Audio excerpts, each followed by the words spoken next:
لقاء الأهلاوية والزملكاوية في الآثار المصرية والآثار الإسلامية والآثار القبطية واليهودية. بعدين بقى هنشوف الموضوع ده حسب بقى إيه جدولنا وأجندتنا العالمية والعربية.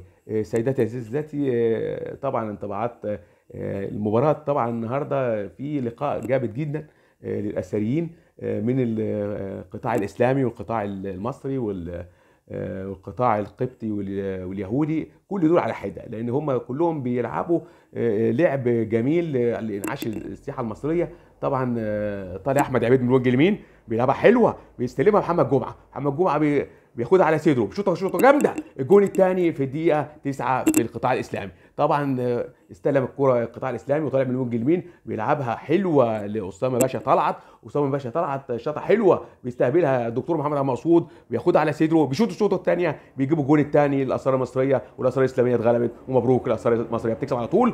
وطبعا الدكتور زي حواس قاعد طبعا بيخطط للملعب الاثري من الطريقه حلوه. فطبعا الدكتور زي حواس من الشخصيات الجميله جدا، اللي هو شكله جميل ووشه كله نور. وطبعا كل الناس الحلوه قاعدين. طبعا الدكتور حسين عبد البصير قاعد بيراقب الموقف من اسكندريه في استاد السلام، لان طبعا الحسين عبد البصير من الشخصيات الحلوه. ليه بقى؟ لان حلاوتها في ان هي في نوع من الاثار الاسلاميه المصريه عفوا، والتاريخ الروائي جميل. طبعا كلهم حلوين، كلهم طيبين.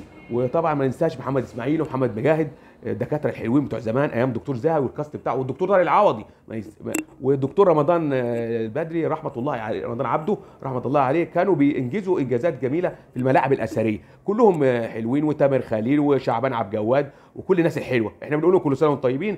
وان شاء الله اللقاء القادم هيكون لقاء ثري وجميل. ليه؟ لان احنا كلنا اثريين، اداريين اثريين، بنحاول ان احنا نكسب فلوس. والسياحه المصريه جايه امتى؟ ربنا يوفقنا. طبعا احنا بنحاول كلنا بنلعب تحت الاطار الشرعي والاطار الجميل، وكل الانتاج والعمل كله من ناحيه تطويريه اعلاميه ورقمنه ونوع من حوالي سنين وسنين بالتنميه كلها بتمشي، وربنا يوفق. طبعا ده انطباعاتنا عن نهايه المباراه اللي كانت قويه ومثيره.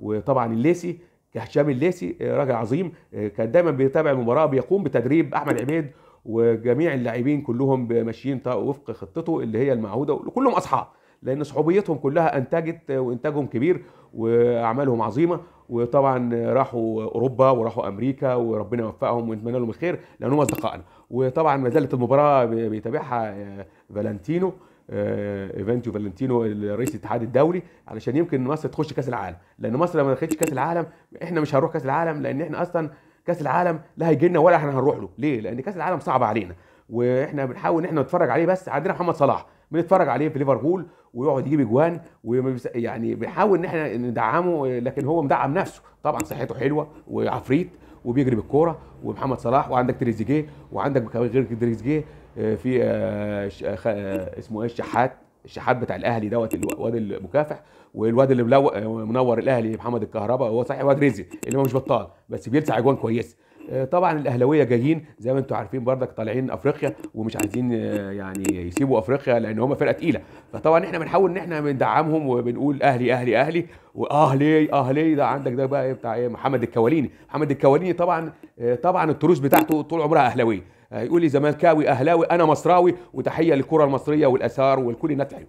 وكل سنه وانتم طيبين ورمضان كريم ورمضان خير كله على المصريين وعلى كل الناس الحلوه. لكن روحانيات رمضان بتروح وتيجي. وطبعا احنا طايرين اهو مع رمضان وقطار رمضان والقطار المونوريل الجميل اللي انا بحب عايز اركبه. لكن ان شاء الله هطلع اتفسح فيه، اروح لاصحابي. عندي شهاب حبيبي اللي هو بتاع الرقمنه اللي ماسك صفحه الاثار، كلهم اصدقائنا، كلهم احبائنا، كلهم لازم نشجعهم ولازم ندفعهم للامام.